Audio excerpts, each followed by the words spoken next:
As a final part of this, and I hope you'll come back on the show, but I mean, just two quick follow-ups on this to conclude. One, do we know, like, are these guys just a sort of band that was assembled, or are they actually part of some security company that does this kind of work? There's a lot of firms like this that shade those boundaries. I mean, obviously Blackwater is kind of the most famous example of this, but they worked with, direct U.S. support in Iraq and Afghanistan. And they also, in fact, I mean, people know about the Nisour Square massacre in Iraq.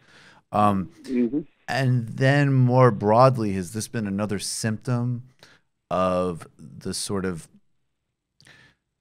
the new version of colonial politics in Haiti? Does it involve a lot of security subcontractors from these mercenary firms carrying out the will of, U.S. institutions or corrupt politicians? Those are my final two for you.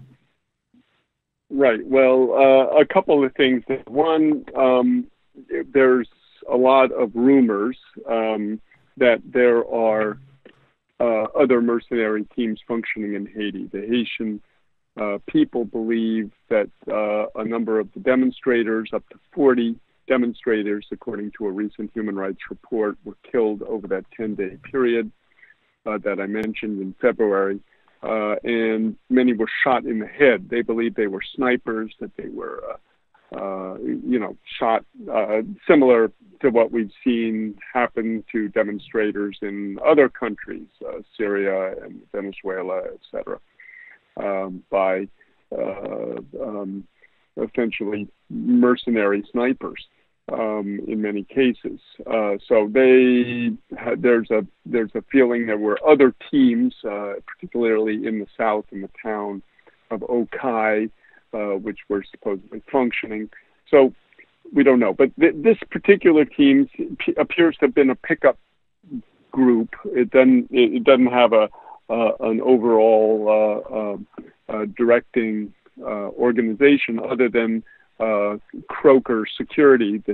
The head guy, as I said, is a guy called Kent Croker, a former C-130 Marine pilot who runs a kind of security outfit with his father out in California. So he apparently put the team together, which was drawn from different corners: Texas, Louisiana, Virginia, the Washington, D.C. area. And Serbia. The two Serbs are both U.S. residents working for an outfit called, if I recall, K-17 or something, K-17, which is in the Washington area. And people can also read more about sort of the nitty-gritty of a lot of that. A lot of the detail was in a piece done by Jake Johnston from the Center for Economic and Policy Research down in Washington.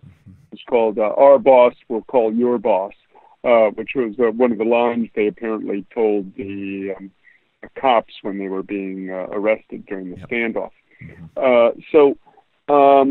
The other main thing I'd like to say, Michael, is that I think there may well have been some kind of U.S.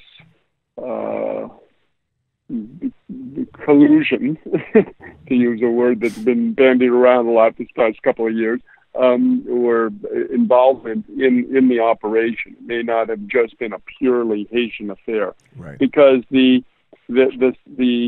fact that these guys were just let off so completely, and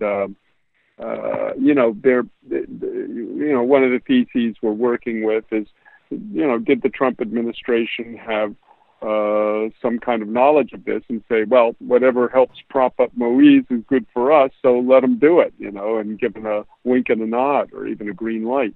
Right. So we're still digging on a lot of these fronts. Of course, everybody's clammed up about it. It's very hard to find anybody. I've been hounding the central bank people who are all totally mum, and even the people who might talk to us, like the security guard, are afraid for their lives, because that's what happens in a place like Haiti. You die if you talk.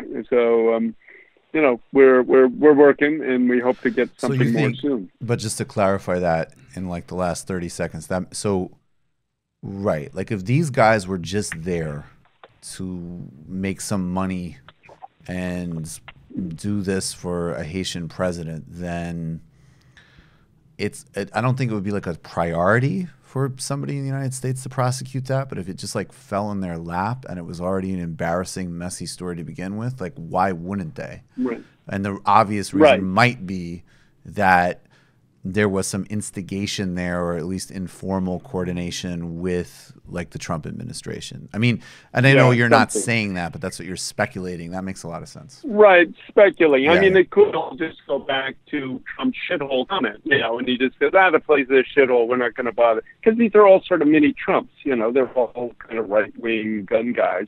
And, that's Trump's They're probably base, more fit than Trump, though. You got to give them that. Right, a little, but a little. Some of them had a little punch. I mean, these guys were not top drawer, huh? Right. But they, nonetheless, I think, it may be chalked up to the fact that the Trump administration sees them as some kind of